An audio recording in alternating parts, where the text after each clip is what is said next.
What if I told you that everything you've ever known about Noah is just the tip of the iceberg? The image handed to you of one man, one ark, one flood has been carved into Western theology like sacred stone. But high in the mist-covered mountains of Ethiopia, where monks still chant in an ancient tongue and scriptures are stored in stone-walled sanctuaries, a different truth has survived. A truth so radical it was hidden for centuries. In the Ethiopian Bible, older, longer, and untouched by European councils, the name Noah doesn't belong to just one man. It's a title, a sacred role, a mission passed down through the ages. There wasn't just one Noah, there were many. Some walked with God like Enoch, some ruled as high priest like Melchizedek, some carried sacred knowledge, others preserved divine law. They were chosen not just to survive, but to remember and to rebuild. And perhaps there is still a Noah today. Because in Ethiopia's ancient scrolls, the flood is not a one-time judgment. It's a cycle, a cosmic cleansing that returns whenever humanity forgets who it is, whenever the earth cries out, whenever truth is buried too deep. And buried it was.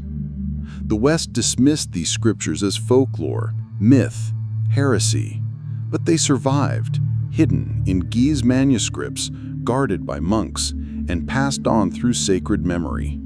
And now they're rising again. In this video, we'll journey deep into the forbidden pages of Ethiopia's Bible. You'll meet the other Noahs they never told you about.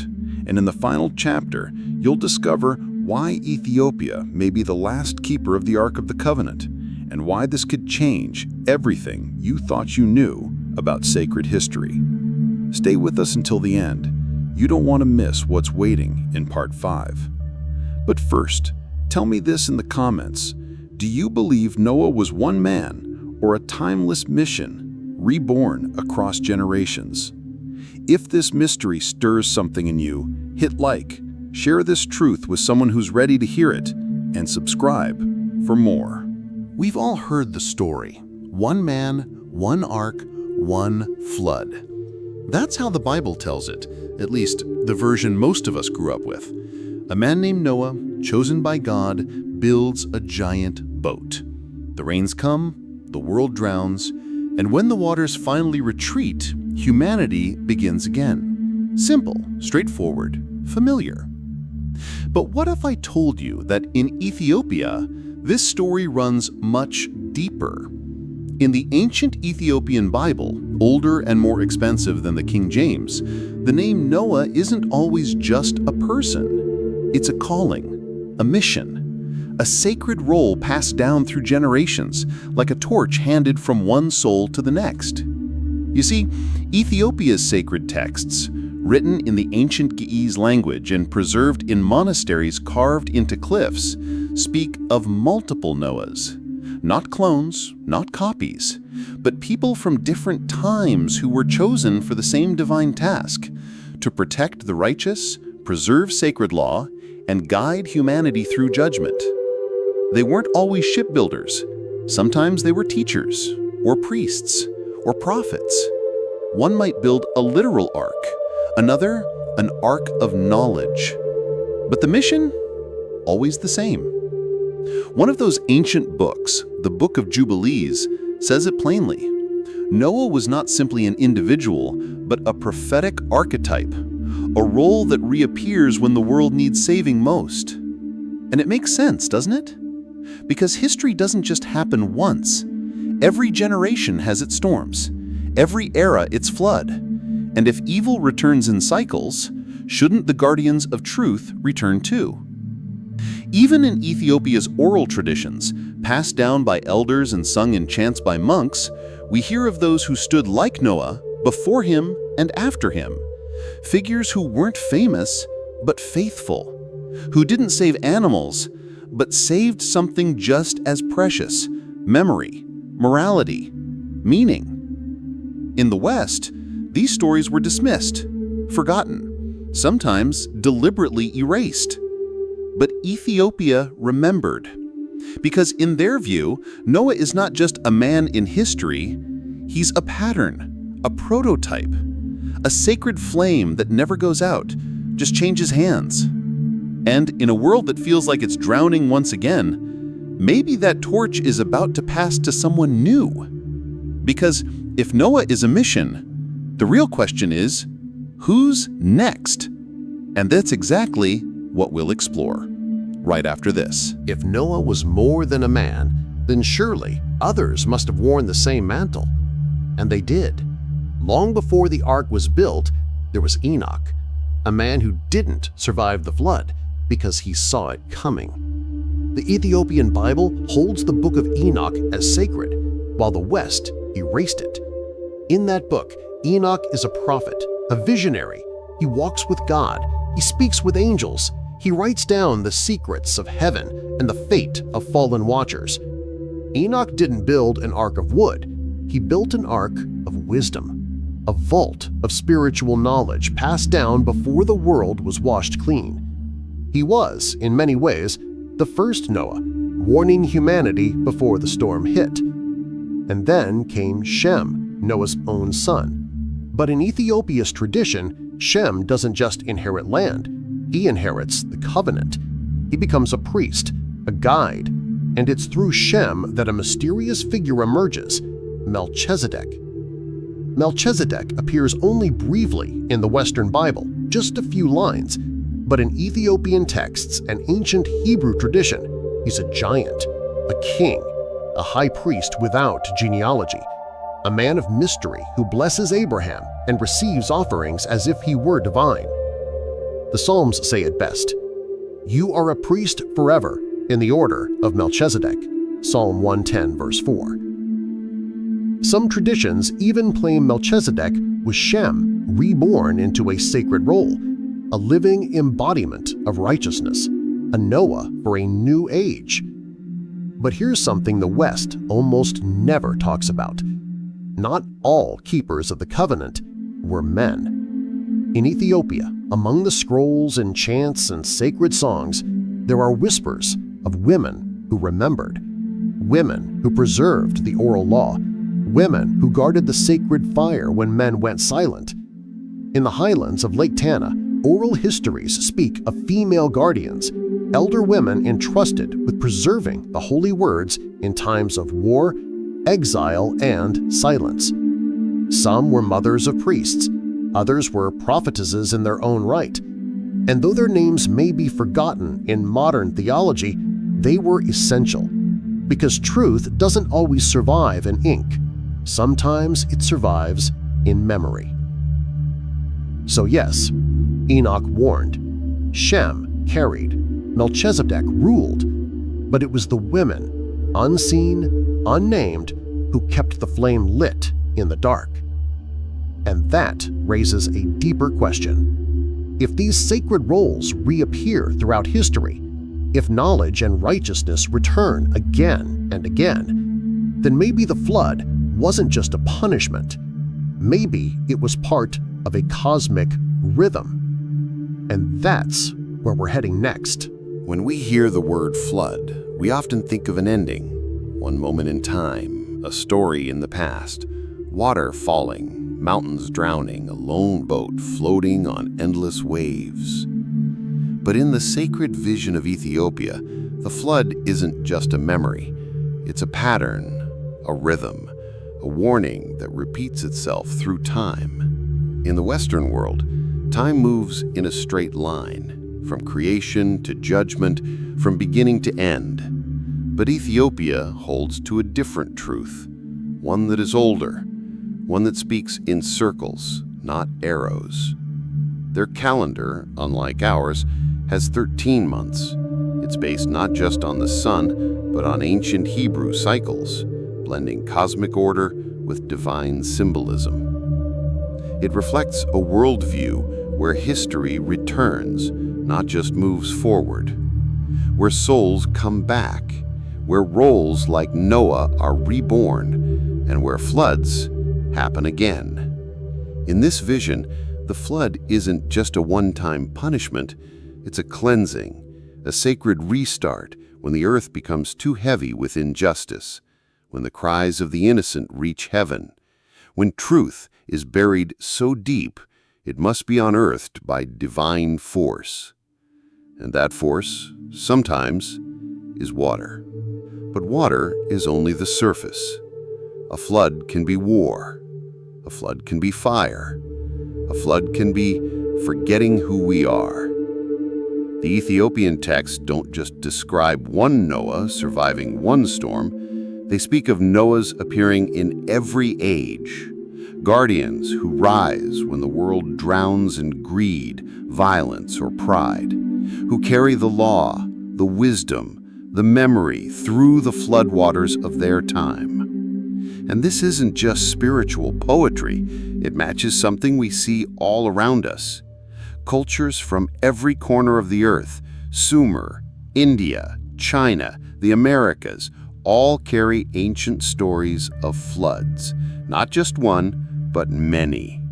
Each culture whispers the same truth, that when mankind forgets its place, the earth reclaims it. In Ethiopia, this is prophecy.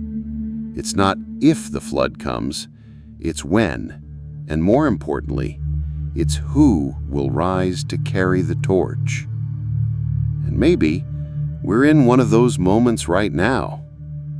Because when truth is distorted, when justice disappears, when history itself is rewritten, then we're not just drowning in water, we're drowning in noise. And that leads us to something just as urgent. Who protected the truth when the flood of forgetting came? Who preserved the ancient scrolls, the banned books, the hidden names?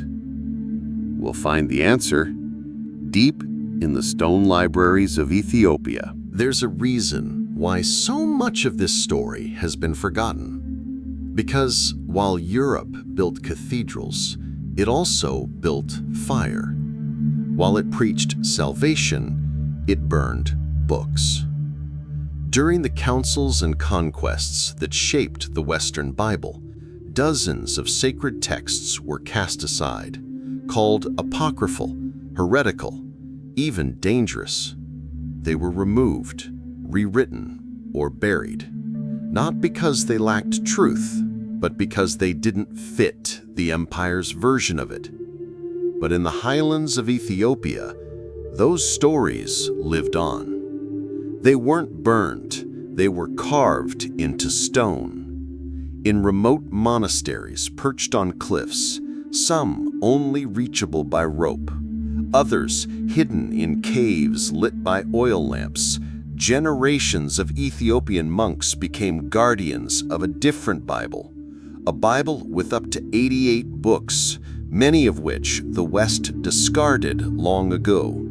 Books like Enoch, Jubilees, the Book of Adam and Eve, and the Book of the Mysteries of Heaven and Earth. These texts weren't just copied, they were sung, memorized, lived.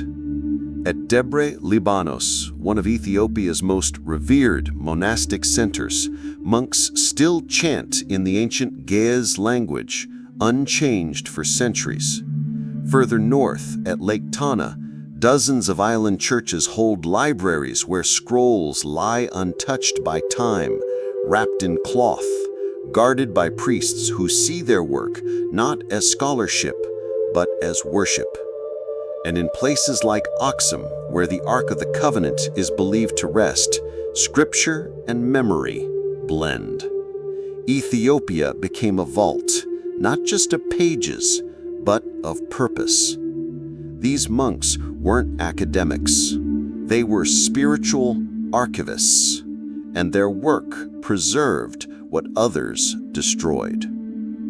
Dr. James Charlesworth of Princeton once said, "Until the 20th century, Ethiopia was the only place on earth where Enoch and Jubilees were still being read." That's not an accident. That's resistance. That's remembrance. And while the West dismissed these texts as myth or folklore, modern archaeology is starting to catch up. When the Dead Sea Scrolls were discovered at Qumran, fragments of Enoch and Jubilees were found, proving they weren't fringe ideas. They were once mainstream, treasured by early Jewish believers, just not in the West. So Ethiopia didn't just save stories, it saved context. It saved what we lost in translation. It held on to the memory of the other Noahs, the divine rhythms, the voices we silenced. And now those scrolls are speaking again. But one mystery remains. Why did Ethiopia guard these truths so fiercely? What connection did it have, not just to the past, but to the Ark itself? Because in our final chapter, we go to Aksum, to the heart of the Solomonic legacy, to the Ark of the Covenant, and maybe to the final Noah. Some stories never end. They just move from one vessel to the next. And in the case of the Ark of the Covenant, that vessel may have never been lost at all. According to Ethiopian tradition, the Ark, the same sacred chest built by Moses to carry the tablets of the covenant, the staff of Aaron, and the manna from heaven, was never destroyed, never forgotten, and never missing. It was moved, carefully, secretly, preserved. And where did it go? Ethiopia. In the ancient city of Aksum, in a small stone chapel guarded by monks who've taken a vow of silence, it is believed that the Ark still rests. No one is allowed to see it, not kings, not tourists, not even church leaders. Only the guardian priest, chosen for life, may enter its presence. To the outside world, that might sound like myth, but to millions of Ethiopians, it's more than history. It's identity. It's a living covenant. And here's where it all comes together. Because in the Ethiopian worldview, the Ark is not just a relic of the past. It's the physical symbol of what we've been exploring all along. Survival, remembrance, transmission. Just like Noah's Ark carried life through the flood, the Ark of the Covenant carried divine truth through generations of spiritual chaos. And just like there were many Noahs rising in times of judgment, this Ark represents a mission that never ended.